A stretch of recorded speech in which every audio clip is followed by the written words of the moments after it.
Welcome and thank you for tuning in. You're listening to the Beyond 50 radio program. I'm your host, Daniel Davis, and we've got a marvelous show for you for those who want to get out and reconnect with nature. That could simply just mean visiting your backyard or perhaps even your rooftop if you're just armed with the particular skills and tools to help you achieve this. Joining us here on the Beyond 50 radio program today is someone who is a very gracious host to both my wife and I, and it was simply out in Southwest Washington, a place simply known as Friendly Haven Farm. And I'll tell you, it was a very enjoyable experience just because, for one, it was just nice and peace and quiet. But as we began to see what was going on at the farm and began to participate in some of the activities that were being shared with us, we found ourselves feeling refreshed and cleansed, and I think that's what everybody wants, especially after they face a really hard day or even a week, just in the find and the grind of working in the city and going to a job day in and day out. Joining us here on the Beyond 50 radio program today is the great steward and host that we got to enjoy at the Friendly Haven Farm, our guest, Jacqueline Freeman. And Jacqueline, we want to thank you for joining us here on the Beyond 50 radio program. Why, thank you. A pleasure to be here. You bet. Now, what's going on the farm these days? I know when we were out there, you had a cow that was about to have a calf and chickens kind of running around, and wondered whether that one chicken that the young boy put to sleep had ever woke up.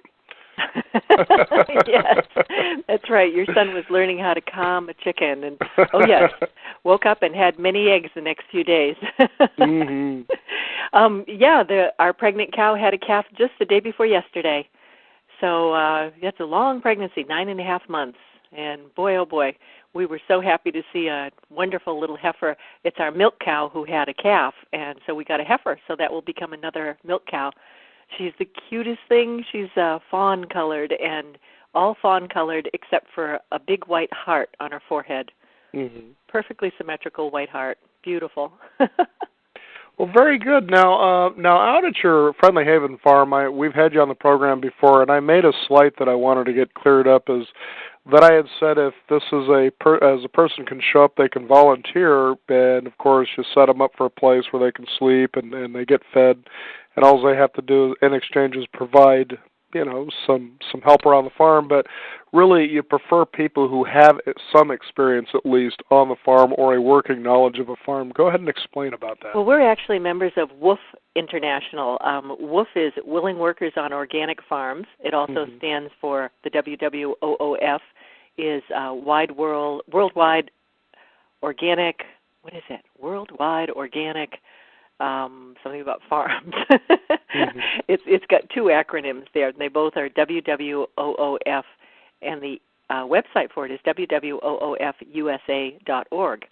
And what they are is people who become members of this organization, and then we're members of it too, and we post about what we're looking for and what we do on the farm, and then we look for good matches for people who are interested in the same things we are. And they come out and they volunteer and get to stay for a little while. We've been with them for about 4 years, and that's where our farm interns come from. In exchange for labor, we are training them in how to become farmers. Mm-hmm. So it's a wonderful program, and there's quite a few farms throughout the whole world now that do that. And if anybody's ever interested in that, I highly recommend you go and have a look at their website and join up. Mm-hmm. It sounds to me, Jacqueline, too, because as we were out there, you also had some technology in the house where we were able to watch a DVD. It was The Real Dirt on Farmer John, but It seems this is becoming more and more of call it a mainstream movement, for lack of a better word, that people are wanting to get back to the basic ways of doing things. Why do you think that is? Well, people want to be connected with nature. I think that's the biggest one, and that's the biggest thing that's shown up in our lifetimes, Daniel. Mm-hmm. How many people are so disconnected from it? I do a lot of work with bees, and I find people who are just terrified of bees. Right. And, honeybees are just so not dangerous. Mm-hmm. Mm-hmm. And I realize that a lot of that is, people just being outright afraid of nature, and yet we're surrounded by it. Mm-hmm. Even if you're in the city, there's nature around you. But once you get out into the country, I think it's a big part of fulfilling our hearts and souls is to have that connection with nature. Well, I have to tell you, too, in our experience, that your rooster was very well disciplined and actually exercised great courtesy and formalities, because we were out at another farm. It's a place called Macaw Landing. It's not really a farm, but it's actually a macaw sanctuary. He happened to have a red rooster out there, and it was funny because there's a large pen that he has that the chickens can go in and out of. It's kind of like just an area. There was a goat in there in the middle, for instance. So I'm walking around this pen, and I noticed the rooster was kind of following me and watching me, and I thought, oh, this is kind of neat. He's kind of connecting with me, right? So I go and I walk away back toward the house, and I was a good 30 feet from this thing, and it got out of the pen and walked around. It's like, oh, check this out. It's like nature trying to connect with me, and that's exactly what he did in a period of 5 seconds. He connected with me all right, struck me in the back of my leg, and I turned like, what? And he's like, well, what are you going to do about it? And at least your rooster didn't do that to me. Well, there's a difference in how we raise them. Yeah. All of our animals are hand-raised. So, and really, roosters, their job is really to protect the flock of hens. Mm-hmm. So you were maybe possibly thought of as a danger, or at least he was going to get you out of the territory. Mm-hmm. With ours, but it was just him and me. There was no threat. Yeah, I was walking away. Anyway, go ahead. And that's a difference just in raising. There's nothing wrong with that. That's how many roosters are. Ours, just because we pick them up and handle them and, have a bit of a closer bond to them, ours are a little bit unusual that way. Mm-hmm. Now, it's interesting because you also teach classes out there, and before we talk about that, you were talking about bees. Now, out there at the Macaw Landing, that was one of the things that he brought up, is that we're beginning to see, according to him, a reduction in the bee population, and he says that becomes very alarming because they help produce food. Could you go ahead and elaborate on that and whether or not that's true? Oh, that is alarming. In some areas, we've lost over 50% of the bees. In some areas of the United States, some states are calling in with losses of, 40, 50, 60%. We were out at the beach last year, the Oregon coast, and I saw a huge, big, long row of blackberries in bloom. Now, normally, those would be covered with blackberries, the blackberries covered with bees for that much flower, and hardly a one. And I think a lot of it, there's many different reasons, and I do teach a class, and we talk about that, many different reasons. Probably the biggest one is people using so much chemicals these days, and the bees are so sensitive to it, especially the ones that are persistent in the environment. And I think a lot of it, too, you have a lot of people who use, they say, oh, it's small scale, I'm only in my backyard, and they don't read the instructions, and it always says on anything that's sensitive to bees, don't use it during daylight, use it at dusk, and use it only on a calm day. And I'll see people out at noontime spraying their one little peach tree or something, and I think, oh, they didn't read the instructions. Yeah. So there's a lot of things like that. It's on a large scale with farmers using more chemicals, and on a small scale with people in neighborhoods using more chemicals too. Mm-hmm. That's probably the biggest, and of course there's quite a few other things too, but that's probably the biggest one. If we could just get back to being more organic, I think you'd see a big comeback in the strength of the bees. I know that when you get back to being organic, let's talk about what that is exactly, biodynamic farming, if you will. And I know that it was brought up by the producer Rudolf Steiner's farming methods, which is in biodynamic farming, I understand. What is biodynamic? What does that mean? Well, we work with the spirit of nature. That's probably the simplest way to say it. And instead of just looking at what can the earth provide for me, and a lot of people, well, that's a common way of thinking of farming, and when people are growing anything, how much am I going to get from it? We look at it a little different way. How can we be interactive with it, and how can we give back at the same time? So rather than just having soil that is producing food, we're always putting stuff into it. We're increasing the compost materials into it. We're building the soil life. We're making sure that there's fungi growing and earthworms in there, and it's a way of that we can be appreciating the soil that's giving us so much of the wonderful food too, that we're taking great effort to replenish it all the time and make it stronger. And nice thing is, on the other side of that is the food also becomes way more nutritious for us too. So it's a good back and forth. I think that's probably the biggest part of it, is seeing that this relationship with nature is a two-way street. Mm-hmm. that what you're able to give, you get back tenfold versus what you take. You don't get back much of anything, it seems like. If I've got healthy earthworms in there, I know that my food's going to be better than someplace that's able to grow a lettuce plant, but there may not be too much nutrition in there. And that's the thing. So many people don't know about is they think even if they think food has nutrition in it. The soil's been so depleted in the past 50 years, so depleted that there's so much less nutrition, and the more chemicals that get used on it, the more depletion there goes on as well. There's less life in it, therefore less nutrition. So, yeah, that's a big deal. Now, here we are, we're in the spring, and as we were talking about earlier about the bees, this is also bee season. Now, what's the significance of that? Oh, bee season. Bee season is so much a highlight of my year. I'll bet. This is swarm season right now, and this is something probably a lot of people don't know about bees. Swarms are the way that bees propagate, that they make more hives. And what you have, I wonder how many of your listeners have ever even seen a swarm. It's truly a force of nature. Mm-hmm. The bees, when they're ready to create another hive, they just pour out of the hive like water, just flowing out, just pouring out. And then what they do is before they've left, they've made sure they've left everything in that hive perfect. They have plenty of honey. The queen has laid lots of eggs. There's plenty of pollen to feed the new brood that's coming up. They'll leave about a third of the hive as nurse bees to take care of the new babies coming up. The queen will have laid a few eggs that will turn into new queens, so there'll be a new queen there.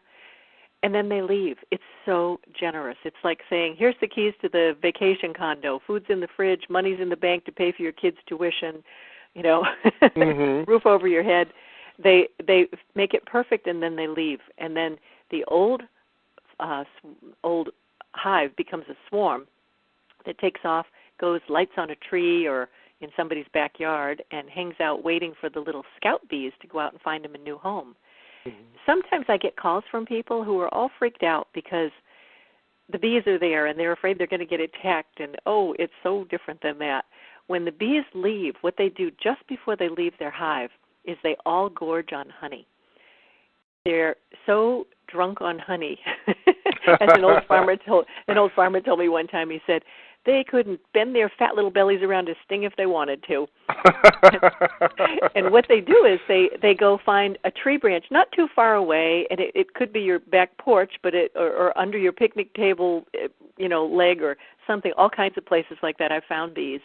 And they're just sitting there waiting for those scout bees to go out and find some new home for them. And the new home, the little scout bees will go out, maybe 100 or two go out looking. And they go out and they come back and they say, I found a little stone wall that's got an opening under in it that we could live in. And someone else will come back and say, I found an opening in the side of a house between the wall. That's a good place for it. And someone else will come back and say, I found a hollowed-out apple tree. Mm-hmm. And, they'll vote and go, hollowed-out apple tree. Isn't that what all bees want? And then they all lift up and take off, and they go settle in and start building their new home. That could take as little as 20 minutes. Mm-hmm. It could take as long as 3 days. So when I get a call for a swarm, that's what I'm curious about. Can I get there in time before they pick up and leave? And they will pick up and leave in 30 seconds. The whole swarm has gone off to start building. Mm-hmm. But one thing I would love your listeners to know is if you ever see a swarm, they are no danger. No danger. They're drunk on honey. They have nothing to protect. They're all just hanging out in that little tree branch, clustered around their queen, waiting for their new home, waiting for the newspaper news of their new home to come to them. And, mm-hmm. And then off they go. So there's no reason to do anything. Sometimes I've heard people spray them with water or spray them with poison. And, oh, goodness, the bees are having such a hard time right now. Every single hive is precious. Mm-hmm. And the poison will kill a hive. The water will get them so cold that they might die anyway from exposure. And, it's just leave them alone. They'll be gone. It's really interesting, too, because I was going to bring up, Jacqueline, there's no better moment if a person gets to join us. It's a nice spring day and you just happen to see a bee on a flower.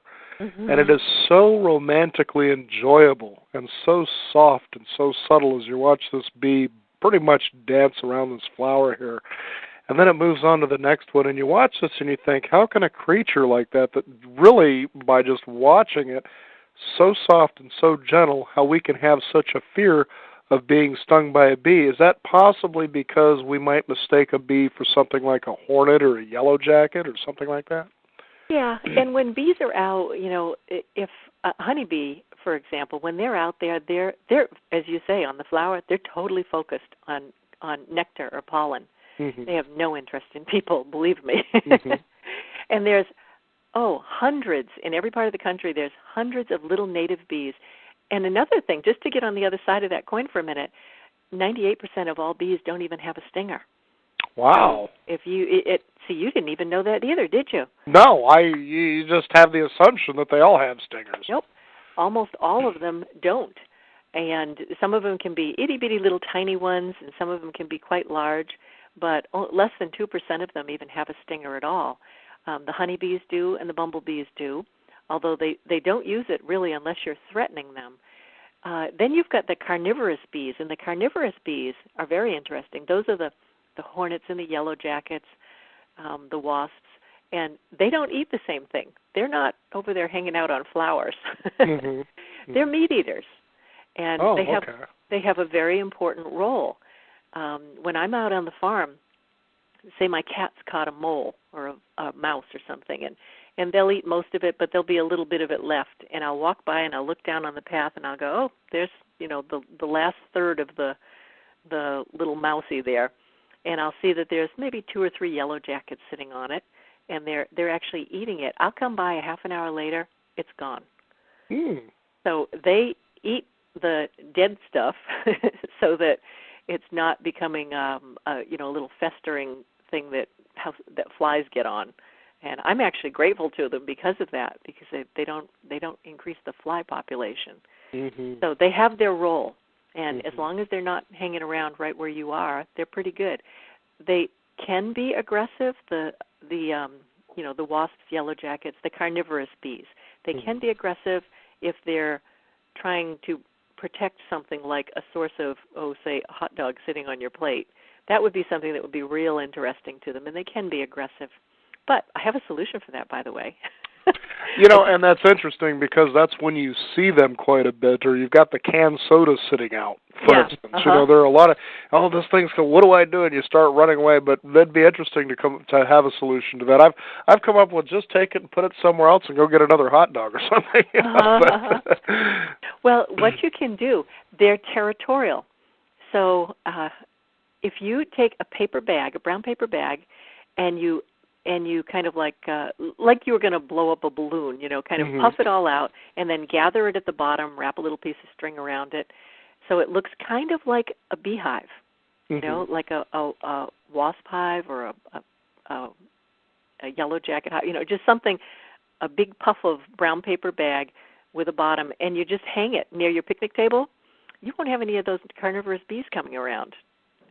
They won't come around because they're territorial. And some bee will come by and go, ooh, it smells like a barbecue in this yard. I'm going to go see what's for dinner. And then looks up and goes, whoa, there's some other bees living there. And off they go. So just by hanging like a paper, like a lunch bag? Yep. And I would do kind of a little bit larger one than that. Mm-hmm. A brown paper grocery bag even. Just gather it up like you just put something inside of it and, make like an upside down hive. Mm-hmm. Do you get the picture of what I'm saying? Yeah, you're tying the open end together is what you're saying. And then you just kind of hang it that way? Like a balloon, yeah. Okay. And you got a little maybe like a 2 inches of paper bag still hanging out the bottom, and then just hang it in a tree. And that works just as effectively with the wasps and the others as well? Uh-huh. Oh, that's and boy, isn't that a lot better than spraying poison around, huh? Yeah, I'd say so. Or swatting him away. What do I do here? He's trying to get to my hot dog. Yeah. So that's an interesting point of view there, and just simply doing that, and they'll just stay away. Yeah. There's so many alternative solutions to poison. Mm-hmm. And, I'm always checking them out and seeing, how can we coexist with nature without harming nature? That's a big deal. Mm-hmm. Yeah, I think a lot of people are wanting to move in that direction as well, to just find out, you hear the word sustainable and green practices, but then generally people are getting information from people who are trying to sell them something, and it's like, no, you need to get into a sustainable practice by understanding what that really means, and using a bioorganic poison is not sustainable. Yeah. And so much of it too, if you know that the little bees that are hanging around on you in your garden don't even have a stinger on them, well, then you don't have to spray anything, do you? No, exactly. What are some of the great benefits that bees provide? I know we probably touched on a couple, but that would encourage people to think, it'd be kind of nice maybe to kind of create a beehive in my own backyard, for instance. Oh, if you wanted to keep bees in your backyard, yeah, that's wonderful. In the city, we do classes once every month called Bees the Other Way. Of course, the other way referring to we don't use chemicals and we do it, organically. And we have quite a few people. Matter of fact, I would say more than half of the people that have taken my class live in the city, and they keep bees in their backyard. Oh. And the nice thing about that is, well, they have to be pretty friendly if you've got them in your backyard. But also, someone who has bees in their backyard is being the prime pollinating provider for their whole neighborhood and beyond. Bees will go out and forage as far as, say, 2 miles away even. Wow. So the neighbor next door may not want bees, but they've got a peach tree or a cherry tree or apple tree or a garden with tomato plants in it. And, they kind of need to have those bees around. Mm-hmm. So they do provide a great service.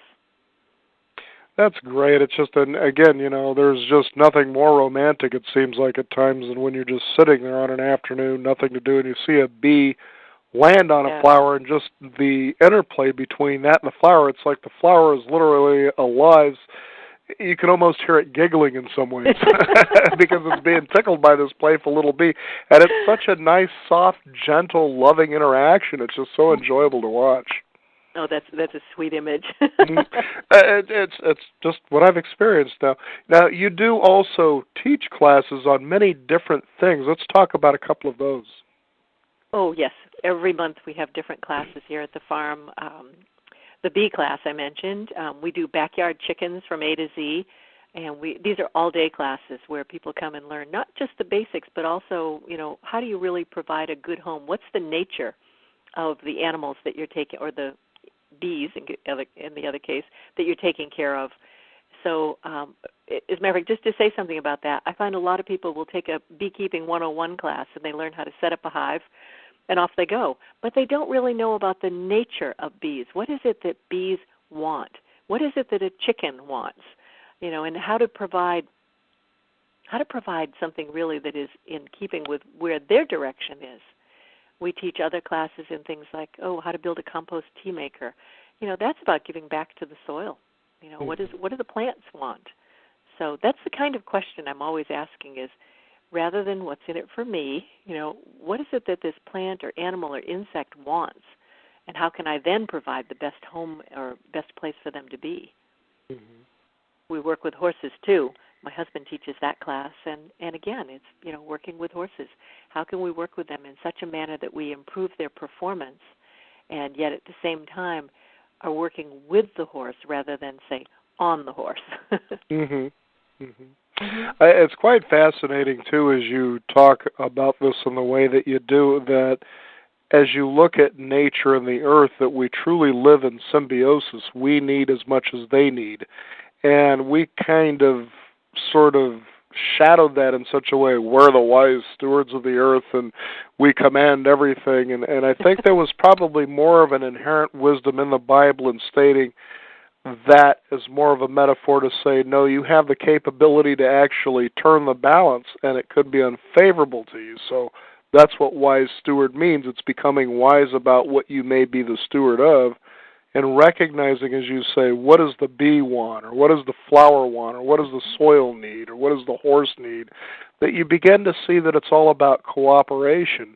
And the more you serve and cooperate in that direction, as you, I'm sure, have experienced, comes back to you 10 and 20, even 100-fold. Oh, yeah. And it just wants to. Yes. I find the most important skill that I can have as a farmer and as someone who's living in and with nature is to just sit and observe.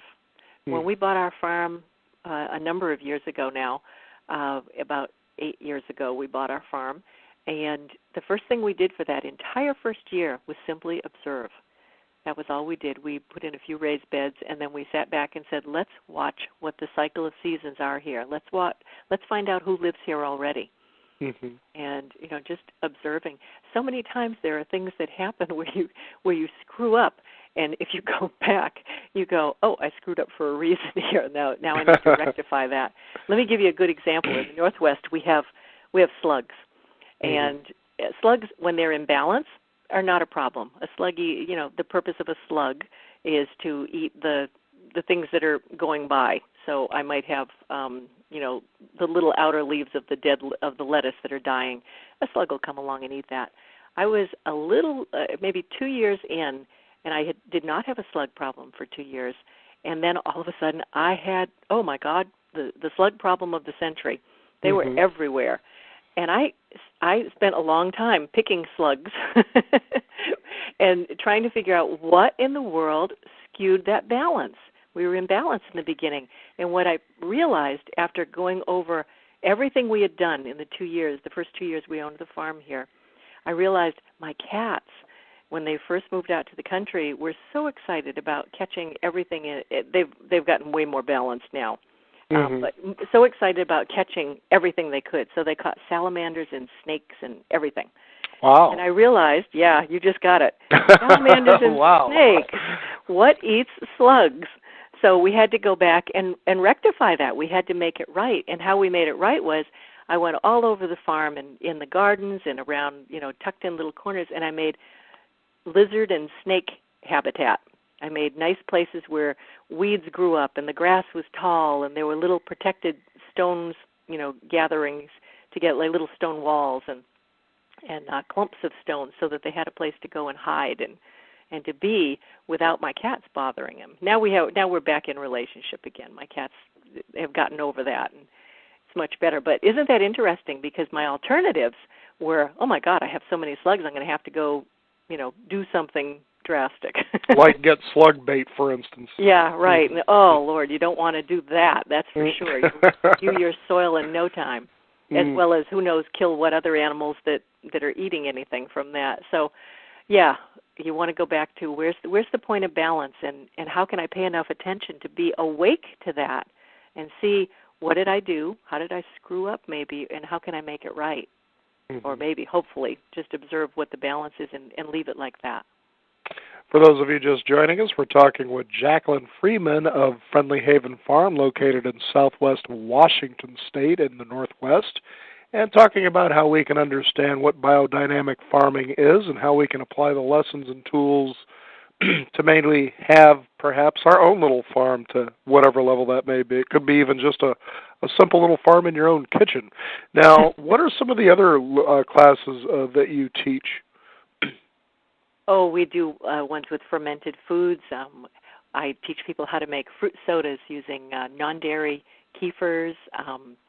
What else are we doing? Those are mostly the classes this year we're doing right around now, how to make raised beds, how to make hot beds so that things ripen up quicker, like tomatoes and cucumbers ripen quicker, that kind of thing. And seasonally, we change all the time on what we're doing. We just finished a class on how to have your soil have the highest nutritional density possible so that the food then imparts that as well. That was fun.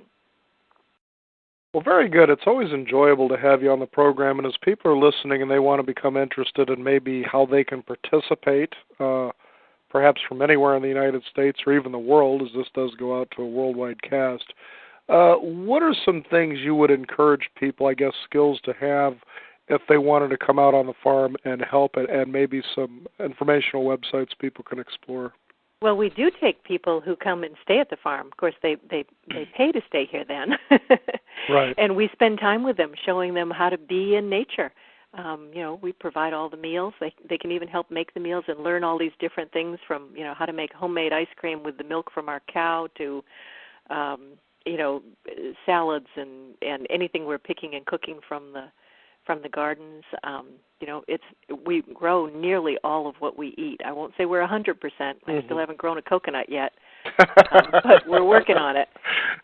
But if they want to do that, then, they can visit our website, friendlyhaven.com, FriendlyHaven.com, and look at the classes we've got, and also look at if they want to stay at the farm and actually feel what it's like to be living in nature as fully as we are.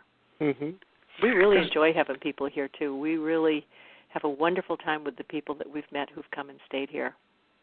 Well, it's so encouraging to know that people are beginning to wake up to the marketing and advertising slogans that lull them into going one direction, and then they realize they don't have the kind of fulfillment they have by pursuing sort of an unnatural balance, and then getting back to becoming balanced and realizing inherently, even in a spiritual way, if you will, of what it is to actually slow life down and really enjoy it, that you really have everything you need right here, and that this is just a marvelous extension showing you that you're moving in the right direction, and to have places like yours where people can experience that. Well, thank you for pointing that out. It is wonderful. It opens your heart. It teaches you kindness. It does. I know being on the farm, it's made me a better person. I'm very happy about that. Well, very good. Well, Jacqueline Freeman, again, it's been a pleasure to have you back on the Beyond 50 radio program, and keep those chickens alive and that rooster in check. Go ahead and give your website out again one more time. It's friendlyhaven.com. Friendly, like we're friends together. Mm-hmm. Friendly and haven. It's from the name of our town, which is Vänersborg, which means in Swedish, a haven for friends. Oh, very good. Well, again, Jacqueline Freeman, thank you for joining us here on the Beyond 50 radio program. Thank you so much, Daniel. A pleasure. You bet. We want to also thank you, the listeners out there. Be sure to visit that website, friendlyhaven.com, and find out more about how you can create more sustainable and enjoyable practices, even starting within your own home, no matter how big or small your yard or space is. It can always be possible. All you need is the desire, and then we get you equipped with the tools. Friendlyhaven.com is definitely the website to visit that can get you started.